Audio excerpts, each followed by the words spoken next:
Good morning, class. So now we are starting our new lecture 3 on chapter 2, collection of data.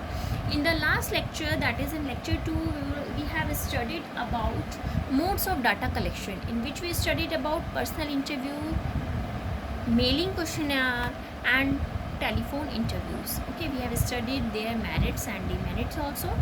So in that lecture, we came to the word that questionnaire. So how can you construct a questionnaire, what are the schedule and what are the qualities? So we will study about it.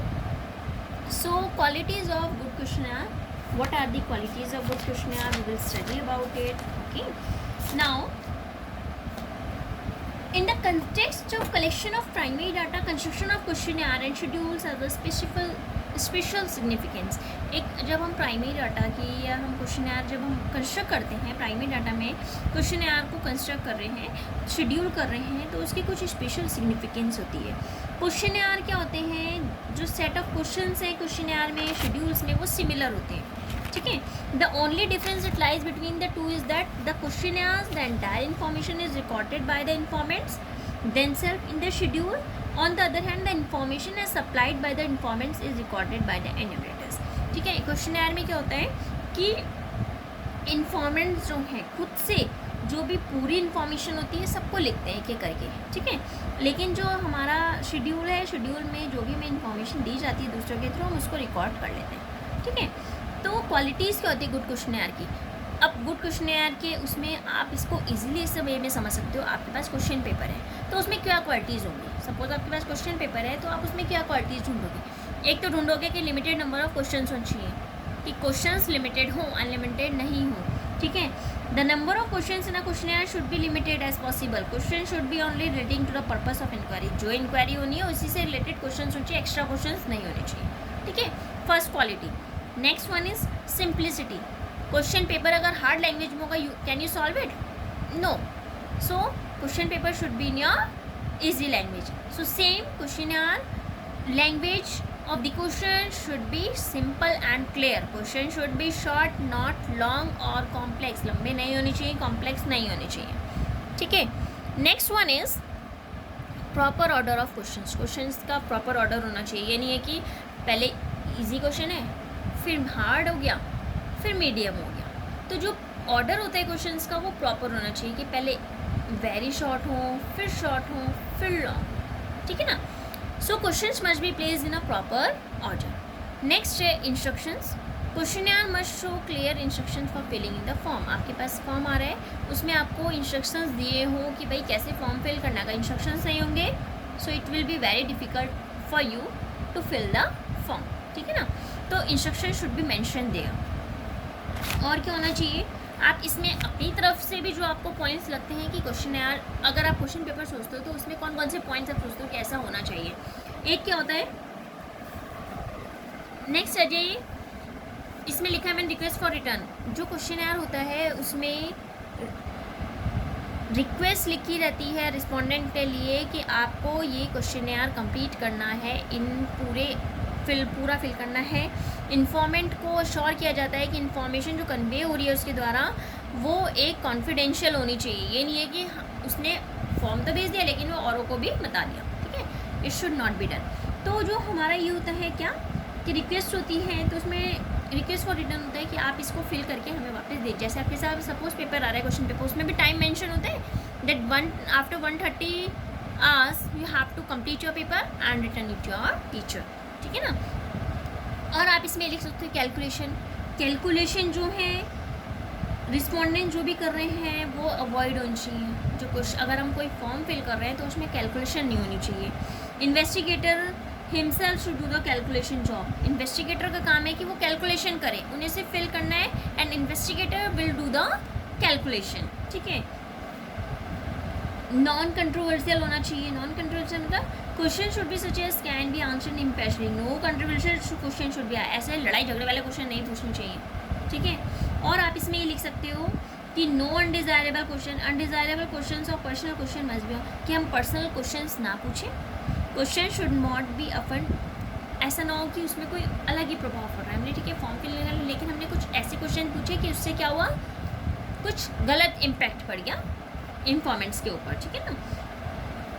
Cross verification होना चाहिए, सच question में भी are which help cross verification, ऐसे question भी पूछे जा सकते हैं जिसमें क्रॉस वेरिफिकेशन होता है कि अगर उसने आंसर ठीक लिखा है तो उसका क्रॉस वेरिफिकेशन, मतलब हमने तो हमारी तरफ से तो ठीक है लेकिन हम दूसरों को भी दिखाएंगे इज इट ओके और not, okay. So these are the some qualities of good questionnaire. I have written here 5 qualities, but you can write all qualities that I have explained you in this video. ठीक है ना। Now come to the next, that is collection of secondary data. अभी तक तो हमने क्या करा है कि हमने देखा है प्राइमरी डाटा था क्वेश्चनर वाला, अब आ जाइए collection of secondary data. Collection of secondary data, two main sources होते हैं सेकेंडरी डाटा। अगर आपको सेकेंडरी डाटा कलेक्ट करने हैं उसके टू मेन सोर्सेज हैं, first one is publish sources, second one is unpublish sources, ठीक है। पब्लिश सोर्सेज में आपके आते हैं जैसे गवर्नमेंट पब्लिकेशन हैं, सेमी गवर्नमेंट पब्लिकेशंस हैं, report of committees and commissions हैं, publications of trade associations, publications of research institutions, journals and papers है, पब्लिकेशंस ऑफ रिसर्च स्कॉलर्स या इंटरनेशनल पब्लिकेशंस, ठीक है। These are the some publish sources of secondary data.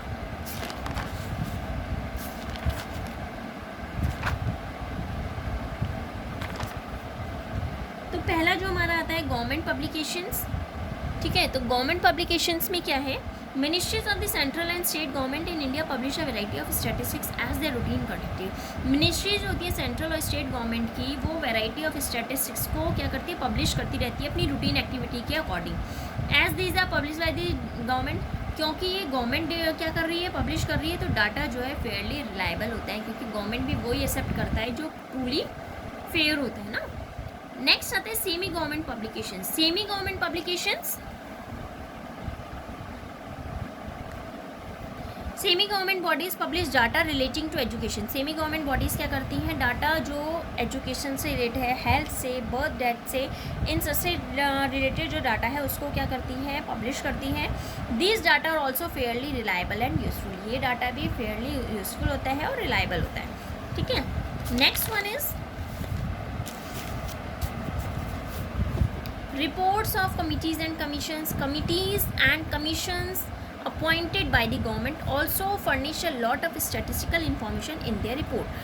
Government इनको appoint करती है committee को और कमीशन को, ठीक है। तो ये लोग भी क्या करते हैं, स्टैटिस्टिकल इन्फॉर्मेशन लेते हैं अपनी रिपोर्ट्स के लिए, ठीक है ना।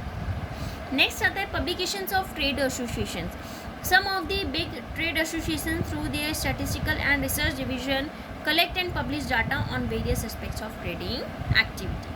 Next आता है, these are I have explained only 4, ठीक है, but there are all other published sources, but I am explaining here 4 only. Next है unpublished sources. There are some unpublished secondary data as well. These data are collected by the government organizations and others, generally for their self use or office record. या तो अपने self use के लिए करते हैं या फिर office record के लिए करते हैं। These data are not published. ये डाटा पब्लिश नहीं होता।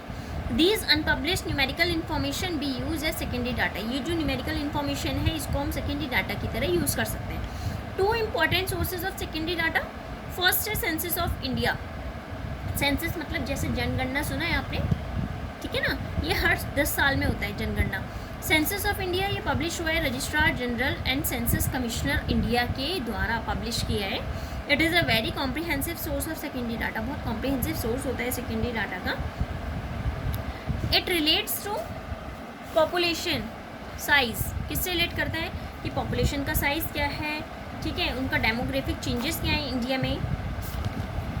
It includes statistical information on following parameters: size, growth rate and distribution of population in India पढ़ता है, population projections है, density of population है। It will include all this, ठीक है। जो essential feature होता है इस मेथड का वो क्या होता है कि ये कवर करता है हर एक इंडिविजुअल यूनिट को, हर एक इंडिविजुअल यूनिट को कवर करता है इन द एंटायर पॉपुलेशन, पूरा एक एक। जैसे सपोज यहाँ पे हमारे आपने देखा अपनी कॉलोनी में भी आते हैं जनगणना वाले, तो वो लोग पूछते हैं आपके घर में कितने मेंबर्स हैं, कितने इलिटरेट हैं, कितने इलिटरेट हैं, सैलरी कितनी है, ठीक है ना। तो ये सब जो पूछते हैं तो हर एक इंडिविजुअल को इंक्लूड किया है, census of India carried out होता है हर 10 साल में। हाउस टू हाउस इंक्वायरी होती है covering all house hold in India. India में सब हाउस होल्ड को इंक्लूड किया जाता है, हर जगह के लिए थोड़े थोड़े को अपॉइंट किया जाता है कि आपने census of India will be conducted, ठीक है। नेक्स्ट है report and publications of national sample survey office NSSO and national sample survey office NSSO एक गवर्नमेंट ऑर्गेनाइजेशन है जिसमें क्या होता है, ministry of statistics and programme implementation. NSSO establish हुआ है गवर्नमेंट ऑफ इंडिया के द्वारा, किस लिए कि नेशन वाइड सर्वे किया जाए सोशियो इकोनॉमिक इश्यूज़ पे। NSSO डस कंटिन्यूस सर्वेज। NSSO क्या कर रहा है, लगातार सर्वे कर रहा है सक्सेडिंग राउंड्स में। डाटा कलेक्टेड बाय NSO, जो डाटा NSSO कंडक्ट कर रहे हैं, कलेक्ट कर रहे हैं through reports and it's quarterly general सर्वेक्षण जिसको बोलते हैं। NSSO प्रोवाइड कर रहा है पीरियोडिक एस्टिमेट्स ऑफ लिटरेसी कि कितने लोग पढ़े लिखे हैं, कितने स्कूल में एनरोलमेंट हैं, यूटिलाइजेशन क्या है एजुकेशन सर्विसेज का, ठीक है। NSSO also collect details of industrial activities and retail prices of various goods. They are used by government of India for planning purpose, ठीक है। So these are the